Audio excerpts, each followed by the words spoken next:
ఓం గం గణపతే నమః శ్రీమాత్రే నమః శ్రీ వారాహిదేవ్యై నమో నమః. Welcome to our YouTube channel Chagantipati talks. అందరికీ నమస్కారము.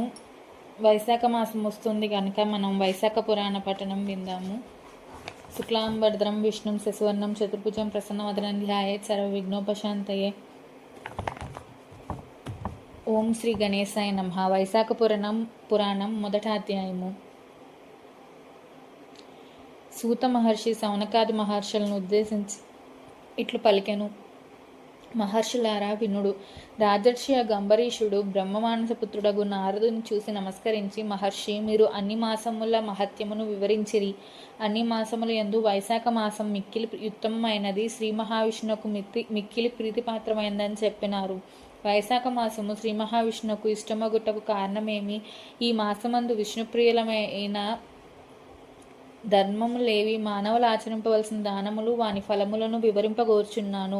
పూజా దానం మున్నగ వాణ్ణి ఏ దైవం ఉద్దేశించి చేయవలను, వాని ఫలితం ఎట్టిది, పూజా ద్రవ్యములు ఎట్టివి మున్నగ విషయములను దయించి వివరింపగోర్చున్నాను అని సవినయంగా ప్రశ్నించను. నారదుడును రాజర్షి అంబరీష వినమని ఇట్లు పలికెను. పూర్వం ఒకప్పుడు నేను బ్రహ్మను మాసములు మహిమములు మాస ధర్మములు వివరింపగోర్తిని.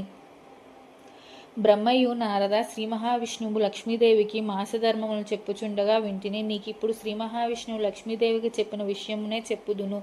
మాసములన్నిటిలోనూ కార్తీకము, మాఘము, వైశాఖ మాసములు ఉత్తమములు. ఆ 3 మాసముల్లో వైశాఖ మాసం మిక్కిలి ఉత్తమము. వైశాఖము ప్రాణులకు తల్లి వలె సదా సర్వాభీష్టములను కలిగించును. ఈ మాసమునందు ఆచరించిన స్నానము, పూజ, దానం మున్నగునవి పాపములన్నిటినీ నశింపజేయును.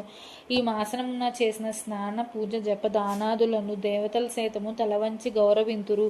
విద్యలలో వేద విద్య వలె, మంత్రముల్లో ఓంకారం వలె, వృక్షములో దివ్యవృక్షమైన కల్పవృక్షం వలె, ధేనువుల్లో కామధేనువు వలె, సర్పముల్లో శేషుని వలె, పక్షుల్లో గర్కమంతుని వలె, దేవతల్లో శ్రీ మహావిష్ణువు వలె, చతుర్వర్ణముల్లో బ్రాహ్మణుని వలె, ఇష్టమైన వానిలో ప్రాణము వలె, సౌహార్దముల్లో కలవారిలో భార్య వలె, నదుల్లో గంగానది వలె, కాంతి కలవారిలో సూర్యుని వలె, ఆయుధముల్లో చక్రముల వలె, ధాతువుల్లో సువర్ణము వలె, విష్ణుభక్తుల్లో రుద్రుని వలె, రత్నముల్లో కౌస్తుభం వలె, ధర్మహేతువులకు మాసముల్లో వైశాఖ మాసము ఉత్తమమైనది. విష్ణుప్రియులమగుట చేతన వైశాఖ మాసము మాధవ మాసమని అందురు. విష్ణుప్రీతిని కలిగించు మాసములలో వైశాఖ మాసమునకు సాటి అయినది లేదు. సూర్యుడు మేషరాశి అందుండగా వైశాఖమున సూర్యోదయమునకు ముందుగా నదీ తటాకాదుల్లో స్నానమాచరించినచో శ్రీ మహావిష్ణువు లక్ష్మీదేవితో కలిసి అతి ప్రీతితో వారిని ఉద్ధరింపనెంచును. ప్రాణుల అన్నమును తిని సంతోషం పొందినట్లు శ్రీ మహావిష్ణువు వైశాఖ స్నానం ఆచరించిన వారి విషయమున సంప్రీతుడగుచున్నాడు.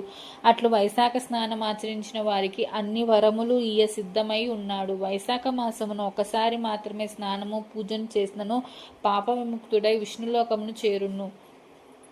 వైశాఖమున వారమున్నాళ్ళు స్నానాధికములు చేసిన ఈ మాత్రమునకే శ్రీహరి అనుగ్రహము బలమున కొన్ని వేల అశ్వమేధ యాగములు చేసినచో వచ్చినంతటి పుణ్యపన్నమును ఉందుదురు. స్నానం చేయి శక్తి లేక స్నాన సంకల్పం దృఢముగా ఉన్నచో అతడు 100 అశ్వమేధ యాగములు చేసినంత పుణ్యము ఉందును. సూర్యుడు మేషరాశిలో నుండగా వైశాఖ స్నానము నది ఏరులో చేయవలెనని సంకల్పించిన వాడే ఆసక్తుడై ఉన్నను కొంత దూరమైనను ఇంటి నుండి ప్రయాణమైన వాడు వైశాఖమున నదీ స్నానం సంకల్పం దృఢముగా ఉన్నచో విష్ణు సాయుధ్యమును పొందుదురు. అంబరీష మహారాజా, సర్వలోకములు ఎందున్న తీర్థ దేవతలు బాహ్య ప్రదేశములనున్న జలము, నది అయినను, తటాకమైనను, సెలయేరు అయినను అందు చేరి ఉండును. జీవి చేసిన సర్వ పాపములు జీవి అట్టి జలమున పవిత్ర స్నానం ఆచరించు వరకును యముని యాజ్ఞను అనుసరించి జీవి సూక్ష్మ శరీరం అనుసరించి రొద చేయుచుండును. జీవి వైశాఖమున అట్టి బాహ్య ప్రదేశములను జలములో స్నానమాచరింపగానే ఆ జలమును అధిష్ఠించి ఉన్న సర్వతీర్థ దేవతల శక్తి వలన ఆ జీవి చేసిన సర్వ పాపములు హరించును. సర్వతీర్థ దేవతలు సూర్యోదయమును మొదలుకొని 6 గడియల వరకు బాహ్య ప్రదేశమునందున్న ఆ నదీ తటాకాది జలములను ఆశ్రయించి ఉండును. ఆ జలమున తామున్న సమయమున స్నానమాచరించిన వారి పాపములు ఆ దేవతలు నశింపజేయుదురు. స్నానమాచరించిన వారికి హితము కలిగింతురు, చేయని వారిని శాపాదులచే నశింపజేయుదురు. వారు శ్రీ మహావిష్ణువు ఆజ్ఞను అనుసరించి ఇట్లు చేయుదురు. సూర్యోదయమైన 6 గడియల తర్వాత తీర్థదేవతలు తమ తమ స్థానములకు పోదురు. మరలా సూర్యోదయమునకు ముందుగా బాహ్య ప్రదేశము అందున్న జలమును ఆవహించి స్నానమాడిన వారి పాపములు నశింపజేయుదురు. ప్రథమాధ్యాయం సంపూర్ణం. Please subscribe our channel. ఓం నమో నారాయణాయ. Thank you.